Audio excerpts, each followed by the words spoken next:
नमस्कारम, सुस्वागतम।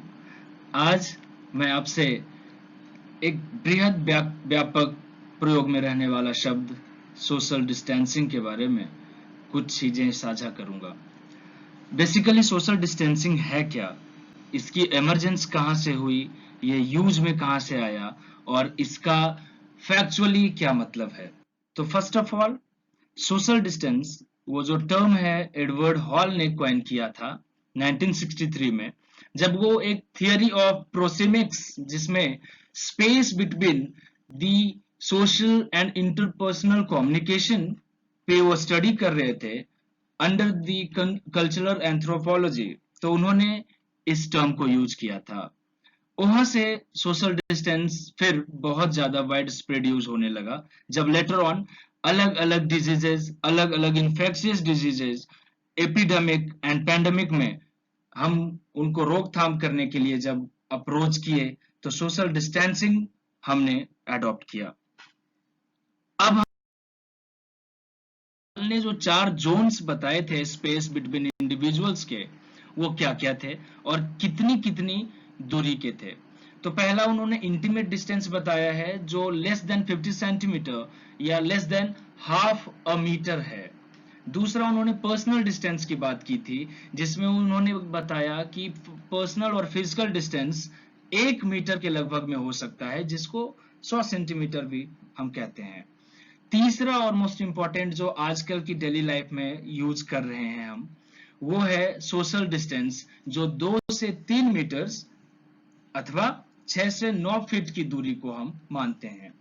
और चौथा जो पब्लिक डिस्टेंस है, ये मोर देन 5 मीटर्स है। ये तो अल्ट्रा इन्फेक्शियस या अल्ट्रा कम्युनिकेबल डिजीजेज या वायरसेस के लिए लेटर ऑन कभी यूज हो। मैं नहीं चाहूंगा कि कभी ऐसा हमें प्रैक्टिस करना पड़े, लेकिन वो पब्लिक डिस्टेंस होगा जब हम कभी 5 मीटर्स के बियॉन्ड में अपने आपस में फासला रखेंगे या दूरी बनाएंगे। तो ये 4 जोन्स जो हॉल ने डिफाइन किए थे अपनी कल्चरल एंथ्रोपोलॉजी स्टडी में, जब वो प्रोसेमिक्स की स्टडी कर रहे थे। अब है डिस्टेंस और डिस्टेंसिंग में कोई अंतर भी है क्या? Yes, there is a difference between distance and distancing. Just वैसे ही जैसे किसी एक नाउन को हम जब एक्शन में लाते हैं तो वो वर्ब होता है, सिमिलरली डिस्टेंस एक नाउन है और by definition a certain gap और स्पेस बिटवीन ऑब्जेक्ट्स और individuals. But distancing is just a step ahead, the act of adhering to a particular distance or maintaining a minimum specified gap। जो आज हम social distancing कर रहे हैं तो minimum specified gap है 5 से 6 फीट या उससे अधिक। तो हम डिस्टेंस और डिस्टेंसिंग इसी बाबत समझ चुके हैं। अगला आइसोलेशन एंड एलिनेशन। क्वारंटाइन और आइसोलेशन तो हमने खूब सुना, कईयों को एयरपोर्ट पे, रेलवे स्टेशन पे, इवन अपने होम्स में सेल्फ क्वारंटाइन करना पड़ा, सेल्फ आइसोलेट करना पड़ा। लेकिन एलिनेशन एक कॉन्सेप्ट है जो मैं लेटर ऑन डिस्कस करूंगा, ये एक न्यू कॉन्सेप्ट रहेगा। क्वारंटाइन और आइसोलेशन ये दोनों सेम है, ये दोनों सेल्फ इम्पोज्ड भी हो सकते हैं और गवर्नमेंट इम्पोज्ड भी हो सकते हैं। दैट इज कोई एजेंट हमसे ये काम करवा भी सकता है और ये चीज हम खुद भी अडॉप्ट कर सकते हैं। So this is an act of keeping one self, खुद को, स्वयं को, अवे और isolated from normal living and meeting. आप प्रतिदिन की दिनचर्या से थोड़े दूर, थोड़े अलग होना ही क्वारंटाइन या आइसोलेशन कहा जाएगा।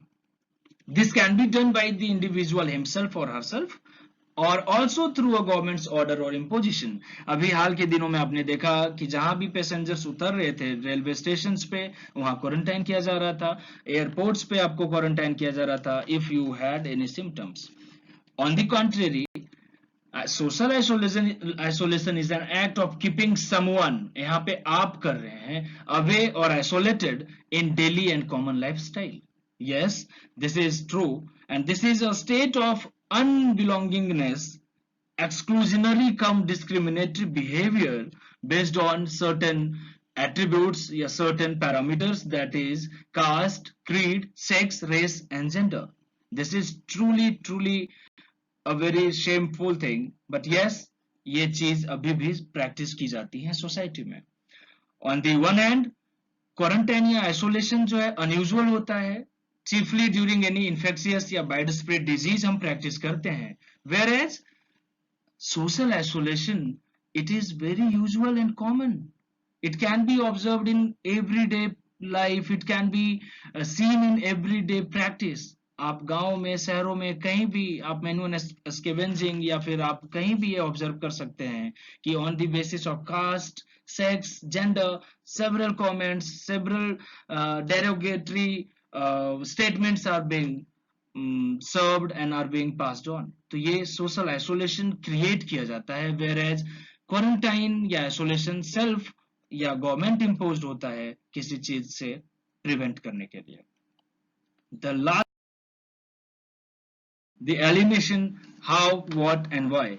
इसी की मैंने जिक्र करा था पहले भी कि एलिनेशन एक नया कॉन्सेप्ट होगा जो मैं आपसे शेयर करूंगा. Though this is different from what we have discussed, but this remains the tragedy of today's world. हकीकत तो यही है कि आज के समय में यंग जनरेशन हो या कंकरेंट जनरेशन हो या आने वाली जनरेशंस हो, वो किसी पैंडेमिक या डिजास्टर्स में फंस के कोई प्रैक्टिस नहीं कर रहे होंगे क्वारंटाइन या isolation, but they will be put into self alienation और they will be put into alienation by the kind of lifestyle या अप्रोच दैट दे अडॉप्ट. हाँ, this is because of the decreasing trend of associational life and communitarian lifestyle.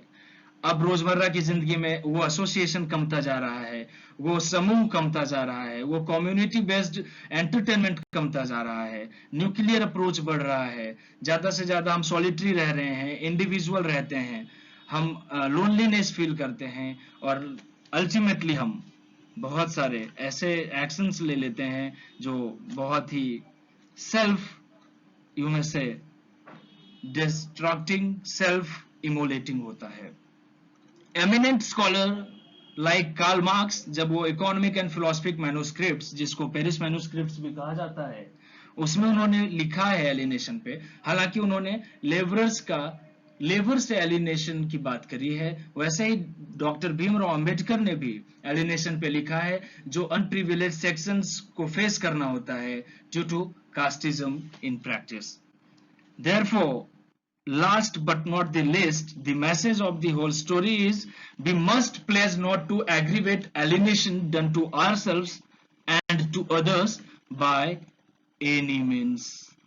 Mind always, where technology ends, emotions and sympathy are the only help and rescue. So, मैं अभी भी आपसे फिर से यही विनती, अनुनय व आग्रह करूंगा कि एलिनेशन क्रिएट कॉज मत करें और इससे बचें और डे टू डे लाइफ में ग्रुप थियरी को समझें, कम्युनिटी बेस्ड अप्रोच रखें और हमेशा से वर्चुअल से ज्यादा फिजिकल प्रेजेंस को एंजॉय करें और उस चीज से आप एलिनेशन से बच सकते हैं और अल्टीमेटली सेल्फ इमोलेशन से बच सकते हैं. Thank you.